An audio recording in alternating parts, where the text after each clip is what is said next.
नीतीश कुमार की अगुवाई में 23 जून को पटना में बीजेपी के खिलाफ 17 विपक्षी दलों ने हुंकार भरी। विपक्षी लामबंदी से निपटने के लिए भारतीय जनता पार्टी ने भी तैयारी शुरू कर दी है। संकेत ये मिल रहे हैं कि बीजेपी नई एनडीए यानी नेशनल डेमोक्रेटिक अलायंस बनाने की कोशिश में है। कथित तौर पर पार्टी कुछ पुराने और कुछ नए साथियों से मुलाकात कर उन्हें एनडीए में शामिल करने की कोशिश कर रही है।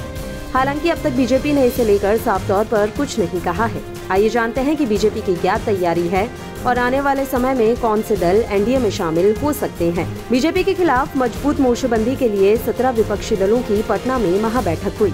करीब 3.25 घंटे चली मैराथन बैठक में सभी दल बीजेपी के खिलाफ एक साथ होकर लड़ने का ऐलान कर चुके हैं। ऐसे में बीजेपी भी अपने गठबंधन को बढ़ाने की कोशिश कर रही है। एनडीए को बढ़ाने के लिए बीजेपी कई दलों के संपर्क में है। कुछ पार्टियों ने खुद बीजेपी से संपर्क किया है। एक मीडिया रिपोर्ट के मुताबिक लोकसभा में बीजेपी की संख्या बढ़ने के बाद हिंदुस्तानी आवाम मोर्चा समेत एनडीए के कई पूर्व साथी गठबंधन में दोबारा शामिल होने के लिए उत्सुक नजर आ रहे हैं।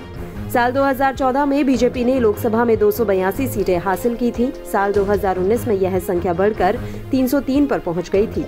हाल ही में मुख्यमंत्री नीतीश कुमार की सरकार से अलग हुए जीतन राम मांझी एनडीए में वापसी का ऐलान कर चुके हैं। वहीं जून में ही तेलुगु देशम पार्टी प्रमुख चंद्रबाबू नायडू ने केंद्रीय गृह मंत्री अमित शाह और बीजेपी अध्यक्ष जगत प्रकाश नड्डा से दिल्ली में मुलाकात की। बिहार में भी बीजेपी उपेंद्र कुशवाहा की आरएलएसपी और मुकेश साहनी की वीआईपी से संपर्क बढ़ाती नजर आ रही है। साथ ही कहा जा रहा है कि लोक जनशक्ति पार्टी नेता चिराग पासवान को भी मनाने की कोशिशें जारी हैं। गठबंधन की जरूरत क्यों? बीजेपी भले ही पीएम मोदी की लोकप्रियता का फायदा ले रही हो, लेकिन कर्नाटक और हिमाचल प्रदेश विधानसभा चुनावों के नतीजों ने पार्टी को नई रणनीति तैयार करने पर मजबूर कर दिया है। वहीं गुजरात, हरियाणा, मध्य प्रदेश, राजस्थान और उत्तराखंड समेत कई राज्यों में पार्टी पहले ही बड़ी चुनावी जीत हासिल कर चुकी है और यहां विस्तार की कम संभावनाएं नजर आ रही हैं।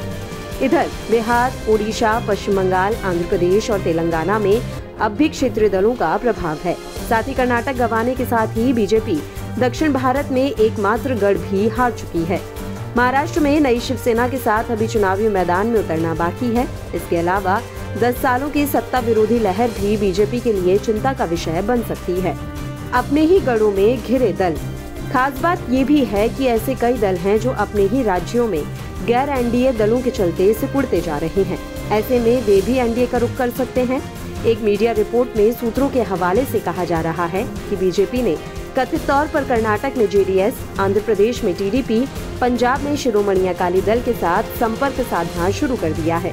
बीते साल हुए राष्ट्रपति चुनाव में भी इन तीनों ही दलों ने एनडीए उम्मीदवार द्रौपदी मुर्मू का समर्थन किया था। संकेत पर संकेत। बीते महीने हुए नए संसद भवन के उद्घाटन कार्यक्रम में एक और जहां 30 विपक्षी दलों ने दूरी बना ली थी, वहीं Bahujan Samaj party, Shiromani Akali Dal, Telugu Desam party, Janata Dal secular ने शिरकत की थी। हाल ही में पूर्व प्रधानमंत्री एच.डी. देवेगौड़ा भी दावा कर चुके हैं कि उन्हें ऐसा राजनीतिक दल बताएं जो बीजेपी के साथ कभी नहीं रहा। पटना में विपक्ष की महाबैठक में 17 पार्टियां शामिल हुई थी। अब देखना होगा कि 2024 से पहले बीजेपी कितनी पार्टियों को एनडीए में जोड़ पाती है।